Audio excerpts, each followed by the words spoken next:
Hello everyone, I'm half one you call Baffnook, and welcome back to the Beginner's Guide, Part 2. So, I just finished talking to those guys, and the door opened. Oh, more of them.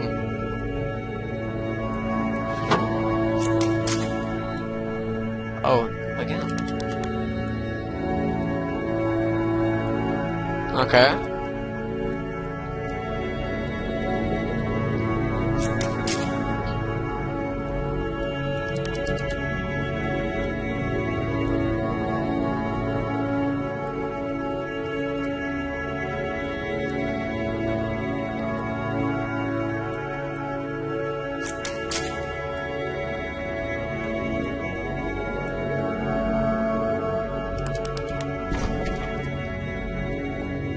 Thank you for that, sir. That's an interesting little thing to say there.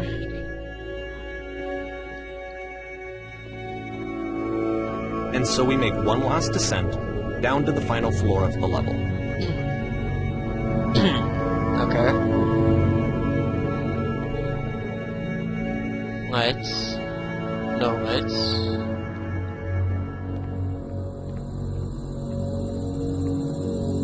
What's wrong with this? This isn't really a prison. It's a lamppost. Okay, I can't tell you quite why, but for some reason Coda fixates on this lamppost. It's going to appear at the end of every single one of his games from here on out. I'll tell you what I think. I think that up to this point, he's been making really strange and abstract games with no clear purpose, and maybe you can only float around in that headspace for so long. Because now he wants something to hold on to. He wants a reference point. He wants the work to be leading to something. He wants a destination, which is what this lamppost is. It's a destination. We're going to see it in the work as well. His games are just going to become a lot more cohesive, a lot more fully developed, with more of a clear idea behind them. And as we go, that idea will get clearer and clearer and clearer. I really do hope it does. There really are no jokes to make about this game. Because I can tell, I don't actually know. Something tells me I should hope so.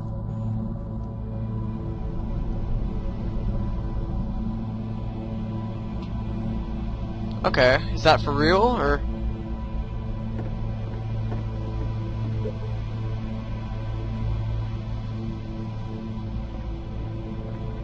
I don't think so.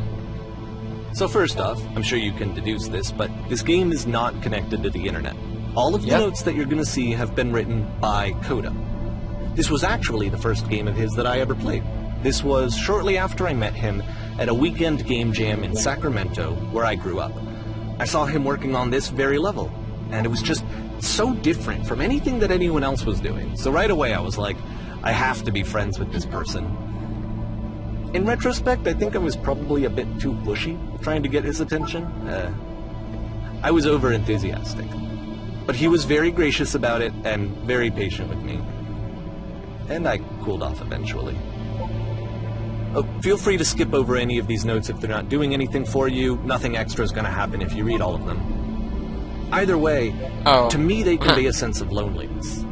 I see this person who's filled with thoughts and feelings and beliefs, and has no way to express them except as scattered and unheard voices in a game that wasn't meant to be played. Alright. Well, if I were to... But it's ironic, isn't it, that in playing this game and seeing how alone Coda often felt, that we get to know him better and actually kind of connect with him. And I have to be honest with you, this idea is really seductive to me. That I could just play someone's game and see the voices in their head and get to know them better and have to do less of the messy in-person socializing. I could just get to know you through your work. I think this is why I always liked Coda's games so much, is because it felt like they let me have that connection. I felt as though he was inviting me personally into his world. And then I feel less lonely too.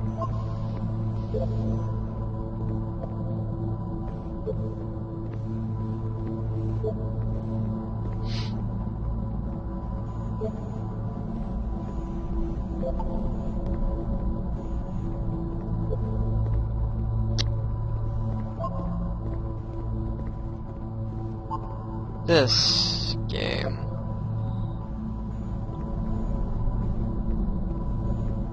This game. I don't know whether the main idea is to focus on all the games at once. By meaning the actual game with the narrative and all. Or each game individually.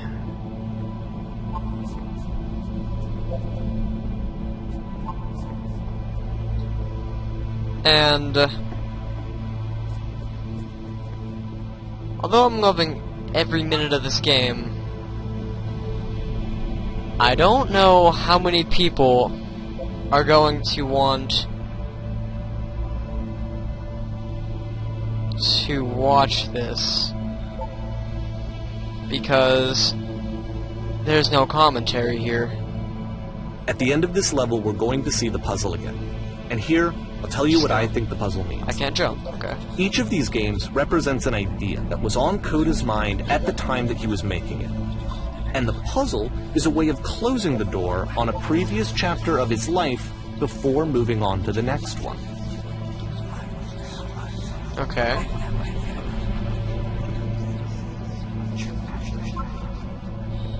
That whispering is becoming... In each of his games, missing after notes exploring too. a theme that, he might find difficult, Coda can then place this puzzle that he knows has a reliable solution, he understands exactly how it works, and so it gives him a simple mechanism for moving on.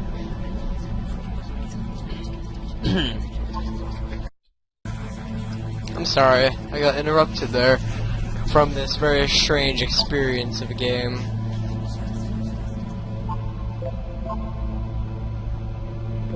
And now remembering, and because there's this dark area between the doors, a space between the spaces, before you move on, you get to pause.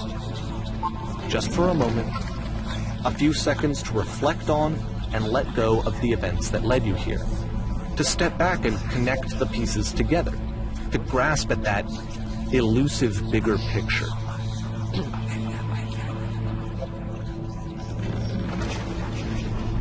Forgot what I was in for when I got interrupted there. Everything is just so strange. And I assume these are writing the notes, I presume.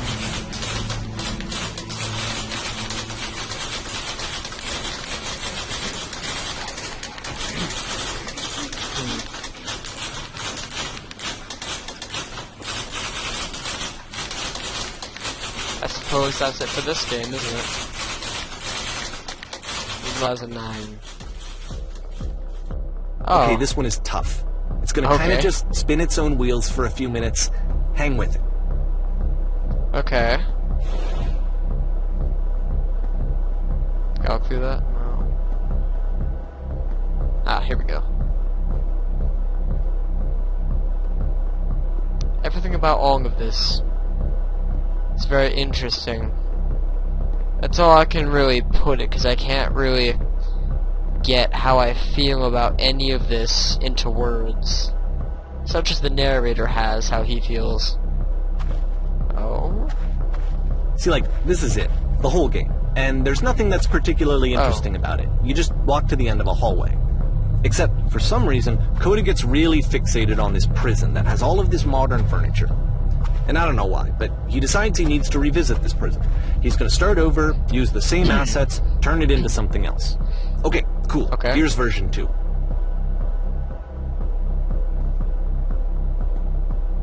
Oh, that was the well out there that I was just in. Oh. Oh, this is interesting. Okay.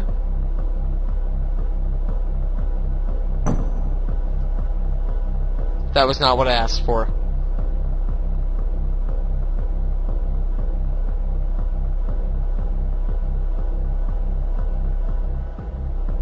I'm gonna guess this isn't gonna get what I asked for, but no.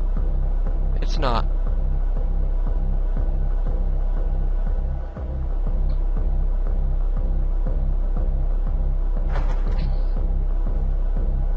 one more item.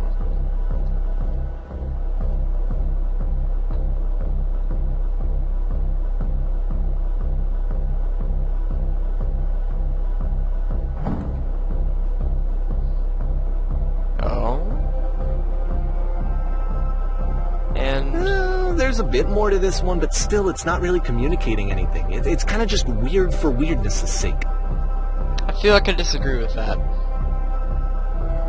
I believe there's more to this than just weirdness. He throws it out and starts over. This time he comes at the prison idea from a different direction.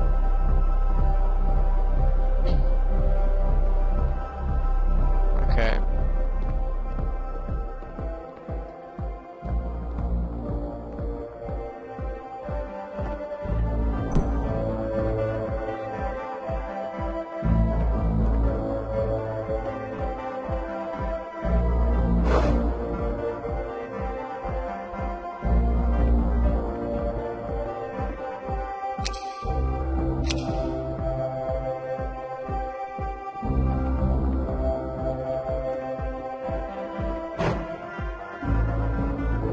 Touch the shadows.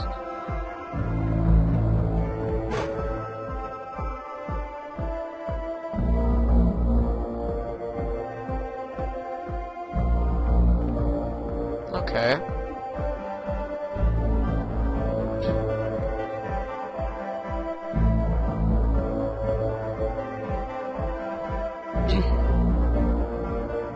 And of course, now the table is gone and you can't begin the chain of events to escape. Here's a version where there are no bars, but you can't actually get to the well. And then a version where the inside of the prison is the outside and the outside is the inside. Let me just blink you real quick through a few more of these. I mean, he really unloaded on this prison idea. There's nearly a dozen of them. Personally, I think it's awful to watch this. To see a person basically unraveling through their work. And for what? Like, at what point do you just go, maybe there are game ideas other than this prison that I could be working on? But Coda doesn't have that voice telling you to stop. That particular mechanism of defense against yourself. Without it, you just spiral. And so he keeps going and going and going and going and going, and then he hits on something. And he likes it. And that's it. He's done. He stops making prisons. This is the very last version of the prison game that he created. And the reason I think it works is that the prison is not actually in it.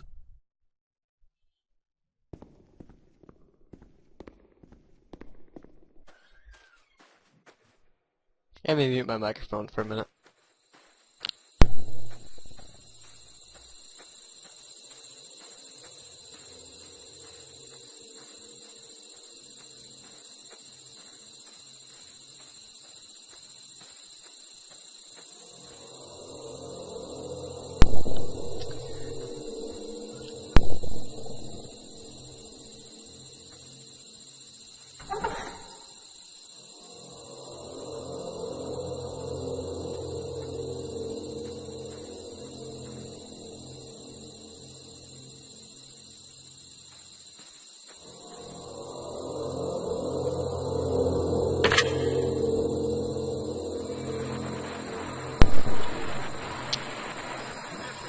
This game. I can't. Oh. Okay.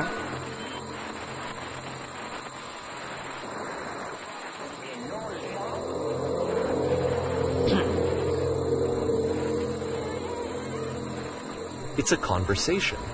Okay. And so this is what Coda wants, is to be able to talk to someone, to share what's on his mind, and to get some good advice from someone who knows. But the irony is that even in this scenario, you're still talking to yourself. You know, all of these games so far are Coda talking to himself.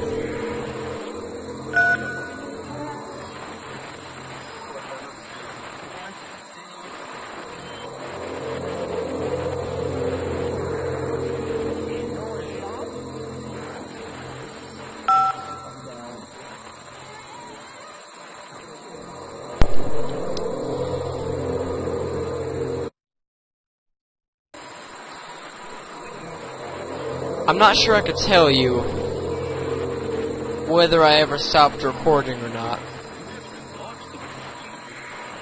If I did, I'll have to go back and show you guys what there was, but there's nothing I could have said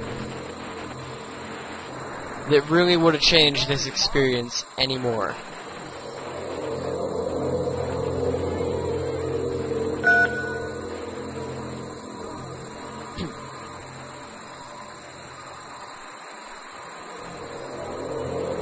Because, well,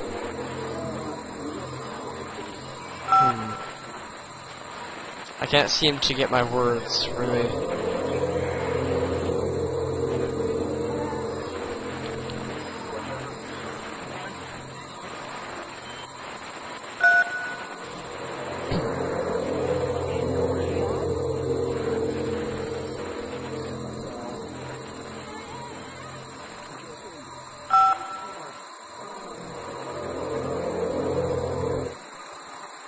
And is that it? I can see why he considers this a fitting conclusion to the prison games.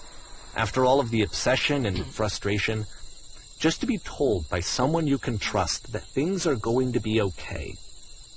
Wouldn't that be nice? I guess it would, but... So what would it look like if Coda... I still have this thought in the back of my mind. This narrator here has been taking us through all these different games, all these strange experiences, and telling us about the creator, Coda. How he used to be friends with Coda, how he always appreciated Coda, but do we actually know who Coda is? I mean, of course we don't, but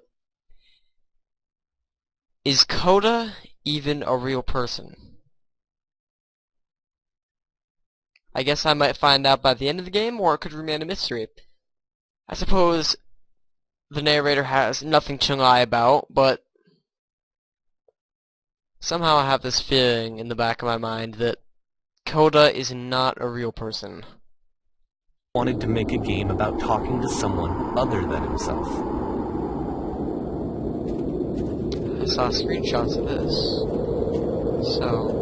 To me, this environment is meant to represent Coda's puzzle, with the two doors on either side and a dark transitional space between. Guess I should go in the house first. I see.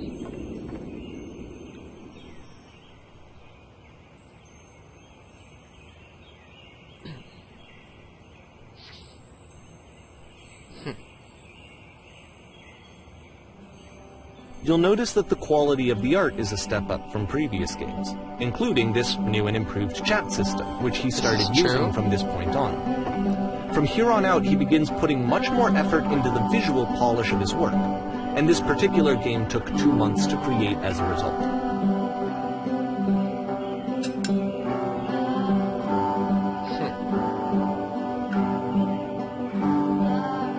Alright. Let me find it first. I guess back here. Or back here, maybe. Bathroom. Bedroom.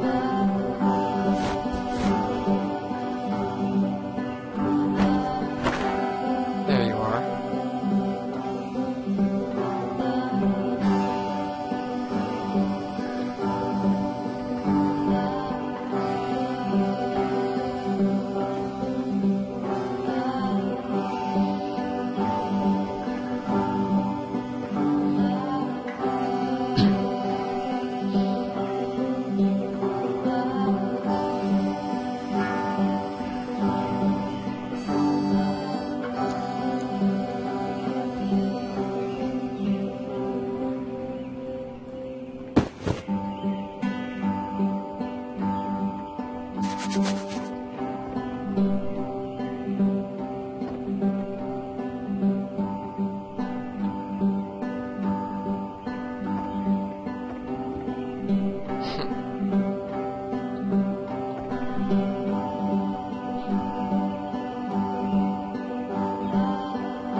After the intense set of prison games, this house cleaning level almost feels like cleansing. It's the moment after a particularly difficult or traumatic experience where you just need to let it sit and digest inside of you, and eventually cohere into something meaningful.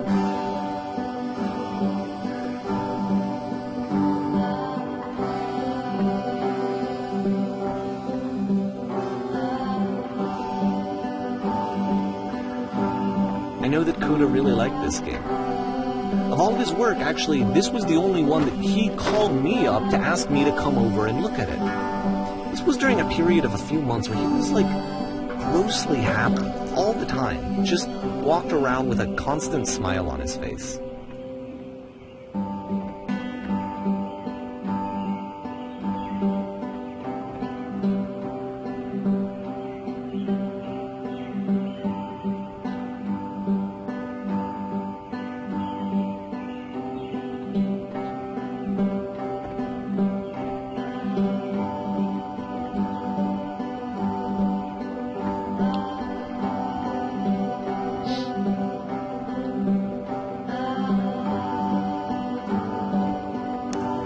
Okay. Am I able to leave this house?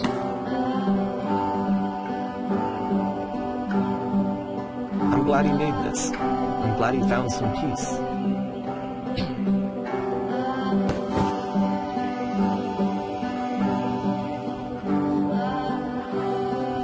Question. But, of course, it can't last. The music stops, your companion is gone, it's time to leave. The door at the top of the hill is now open as well. Again, you can't stay in the dark space for too long. You just can't. What? You have to keep moving. Oh, it's how you what stay does- alive.